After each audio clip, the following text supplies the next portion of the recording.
D'abord, comment vous expliquez un peu la démarche de Dr Dansa Kourouma qui a été au finish beaucoup décriée par non seulement des conseillers de l'institution qu'il dirige, mais par certains leaders, en tout cas par certains acteurs de la classe politique? Vous savez, cette situation, je pense qu'il faut l'aborder sous deux angles. Le premier, c'est le débat qui existait depuis hier, avant le communiqué qui est tombé le soir. C'est-à-dire que Dansa Kourouma avait mis en place une commission ad hoc chargée de réfléchir sur le projet sur l'avant-projet de constitution. Et commission ad hoc qui avait été décriée par certains conseillers nationaux, notamment Ahmed Tidiane, qui a fait une tribune là-dessus, pour dénoncer le fait que cette commission ad hoc a été mise en place en dehors de toute règle à cet effet, notamment le règlement intérieur et la charte même elle-même de la transition. Au-delà du CNT, au sein de la classe politique, on a aussi entendu des critiques de tout genre autour de cette situation. Et on a même reproché à Dansa de ne pas faire passer ça en plénière pour que ce soit l'émanation de l'ensemble des représentants, des conseillers nationaux, mais que ce soit lui qui le fasse dans son bureau et qu'il le fasse par cooptation.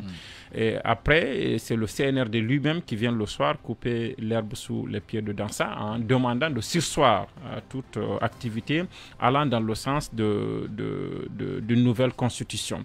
Et je vais dire que d'abord, Dansa aurait mieux fait en le faisant dans le consensus, en faisant en sorte que ceux qui sont au CNT, qui représentent les autres entités, se sentent concernés par les décisions qui sortent du CNT et qui engagent le CNT et qui ne donnent pas l'impression au grand public qu'il est là comme une sorte de roi qui décide au nom de tout le monde et qui impose des choses comme lui, il le voudrait. Ça, c'est la première leçon. La deuxième, je pense qu'il faut quand même faire un peu attention. C'est vrai qu'on peut en vouloir à Dansa tout ce qu'on dit de lui, dans sa gestion, dans ce qu'il est, sa réputation, et le fait qu'il soit capable même de se plier et de servir de caisse de résonance au CNRD, et tout ce qu'on a eu comme critique, notamment quand il a été nommé, à savoir par exemple qu'il était promoteur du troisième mandat, il était ceci, il était cela. Et au-delà de toutes ces considérations, je pense qu'il faut quand même, à un moment donné, défendre les principes. Parce qu'on peut se réjouir du fait que... Défendre les principes, c'est-à-dire... Oui, on peut se réjouir que le CNRD vienne stopper tout ça, toute cette démarche que Dansa avait enclenchée, qui était décriée notamment par ses pairs. Mais on peut aussi craindre une volonté de retarder les choses. Parce qu'au moins, cette commission ad hoc, sa mise en place, au moins, avait l'avantage d'évoquer un sujet essentiel et vers lequel nous devons aller, vers lequel sujet le CNRD semble hâter les pas, semble ne pas se presser. Je termine juste mon Vous savez que la forme est biaisée. Quand la forme est biaisée, le fond suit automatiquement.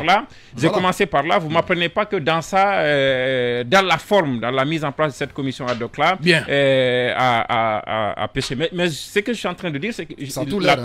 Au moins, la mise en place de cette commission avait l'avantage d'évoquer un sujet essentiel vers lequel nous devons aller, c'est-à-dire la révision de la Constitution et, par extension, le début de l'exécution du chronogramme qui a été adopté, même si ce chronogramme va devoir être revu conformément à ce que demande la CEDEAO. Au-delà de ça, il y a quand même la charte qui dit qu'il revient au CNT de rédiger le projet de constitution et de le soumettre pour comment on appelle ça, pour adoption par référendum. Ça, c'est la charte qui le dit.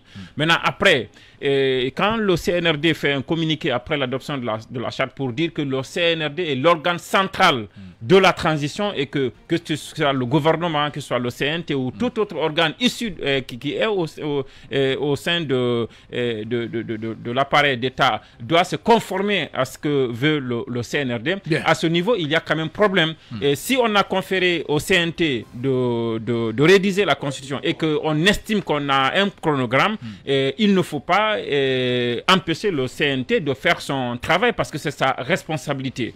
Donc je pense que de part et d'autre, il faut faire beaucoup attention parce que dire au CNT de surseoir à tout débat lié à la Constitution, c'est pour dire que jusqu'à présent, le délai qui a été dit n'a pas encore commencé à courir et que jusque-là, on est dans du bonus. Je pense qu'il faut quand même dire au CNRD, qui est l'organe central, qu'on doit maintenant commencer cette transition qui est là depuis le 5 septembre. On ne peut pas continuer quand même à être là et ne pas commencer à dérouler le programme qui est prévu pour un retour à l'ordre constitutionnel. Donc, une fois encore, je pense que dans ça, devait impliquer tout le monde, devait respecter les principes, respecter le règlement intérieur, mais aussi, il faut dire au CNRD que quand vous avez mis en place des institutions et qu'elles essaient de jouer leur rôle, vous n'avez pas à interférer parce que le CNT n'a pas à demander l'avis du CNRD. Vous pensez que je pense que c'est l'affaire. Je pense que c'est le cas parce que la charte qui dit au CNT que c'est à lui de rédiger le projet de constitution, cette charte n'a pas dit que le CNT devait attendre un rapport d'assises nationales qui sont finis depuis combien de temps. Donc on peut pas aujourd'hui brandir l'argument que on a commencé des assises, je ne sais pas où, qui se sont tenues où, dans le rapport on sait quand il va tomber, il faut attendre que ce rapport tombe pour que le CNT commence à dérouler son programme. Alors justement, je suis pas... On peut questionner. Attendez, quand même, attendez. Dans ça là, il est quand même dans son rôle. Hein. Je suis tout à fait d'accord. Il est président d'une institution qui fait office, en tout cas, de Parlement. Bien entendu. Pas du tout.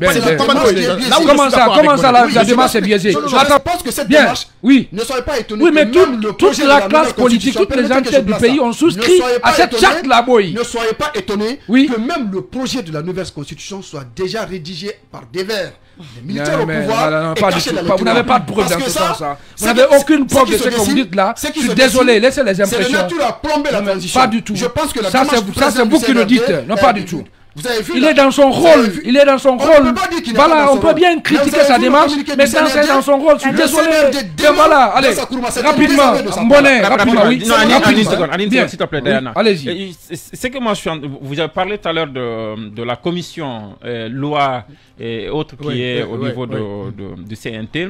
Ce n'est pas une première. En fait, l'Assemblée est organisée telle qu'il y a des commissions de travail au-delà des groupes parlementaires dans un système normal. En ce moment, on estime qu'il n'y a pas de groupe parlementaire parce qu'il n'y a pas d'obédience politique différente au niveau de tout cela. Mais au-delà de l'existence de ces groupes de travail, il y a des commissions ad hoc. Ad hoc, ça veut dire que des commissions temporaires dont le mandat est limité dans le temps, qui est chargé de faire un travail. Moi, je n'ai pas un problème avec ça. Le problème, c'est justement la composition dont vous avez parlé tout à l'heure. Permettez, on vous a écouté.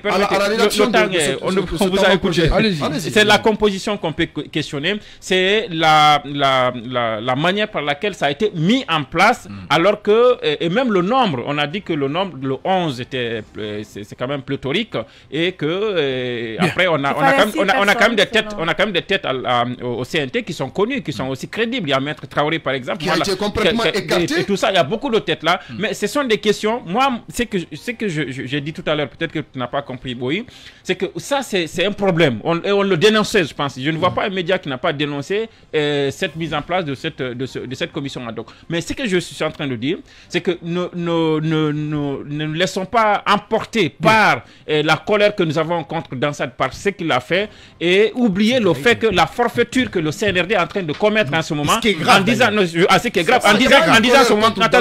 ce moment, permettez-moi, en s'immisçant dans les affaires du CNT. Même pas en s'immisçant. La forfaiture dont je parle et qu'on n'aperçoit pas parce qu'on est omnibulé dans cette histoire qu'on a. C'est que le CNRD, le message qu'il envoie, c'est dire au CNT, écoutez, vous êtes trop pressé. vous nous attendez. Ce sera à nous de vous dire, allez vers une nouvelle constitution. Et peut-être le CNRD veut dire... Et c'est anormal pour vous. Et peut-être que c'est anormal, Bonnet. C'est anormal pour vous, C'est anormal, je vous le prouve. Et peut-être que le CNRD qui a pris le pouvoir en Bonnet. Valable, mais quand même. Attention. Le CNRD ne peut pas être plus pressé que le CNRD. Non, attention, non. Il y a eu des assises dans ce pays-là. Vous savez, on doit être quand même logique. Le CNRD a pris le pouvoir. Le CNRD a imposé une charte qu'on a acceptée et le CNRD a mis en place un conseil national de transition. Le CNRD a partagé les rôles. Le CNRD a dit, voilà, c'est au CNT qui doit, c'est au CNT pardon de faire le projet de nouvelle constitution. Et le CNRD a dit, voilà le chronogramme et il l'a soumis au CNT. Le CNT a adopté les 35 mois. Donc, si le CNT s'engage déjà dans l'exécution, le CNT n'a pas adopté. Le CNT a donné son avis. Laissez-moi terminer. Ça, je ne rentre pas dans ces guerres de terminologie. Et si le CNT estime que le chronogramme est déjà là, jusqu'à preuve du contraire, et le ministre Ousmane Gawal l'a dit, que la transition, les 35 mois commencent à partir du début d'exécution des tâches qui sont indiquées. Donc si le CNT dans ces conditions-là, dit voilà, nous allons vers la mise en place d'un organe qui va réfléchir sur un projet de constitution que nous allons présenter, je pense que si nous devons mettre de côté les guerres d'ego et les considérations partisanes et tout ça, nous devons venir à l'évidence que le CNT était dans son rôle. Et le CNRD, en venant dire non, vous nous attendez, c'est nous qui avons pris le pouvoir, en ce moment, on est en train, une fois encore, de caporaliser les institutions. Et ce n'est pas normal, nous ne devons pas l'encourager. Le Comité national du Rassemblement pour le développement CNRD n'est pas d'accord avec l'élaboration d'une nouvelle constitution à cette phase de la transition. Dans un communiqué du CNRD signé par le colonel Sadiba Koulibaly, lu ce dimanche 10 juillet 2022 à la télévision nationale, la junte a opposé son veto par rapport à ce projet. Depuis le 5 septembre 2021, le CNRD a initié des concertations nationales, les assises nationales et le dialogue national afin de conférer des chances de réussite à l'ensemble de ces actions. Le CNRD, conformément à l'esprit du communiqué numéro 001 du 5 septembre 2021 et après concertation avec le CNT, le président du CNT demande de surseoir à toute activité allant dans le sens de la rédaction d'une nouvelle constitution en attendant le rapport final des assises nationales, indique le communiqué signé ce 10 juillet par le colonel Sadiba Koulibaly.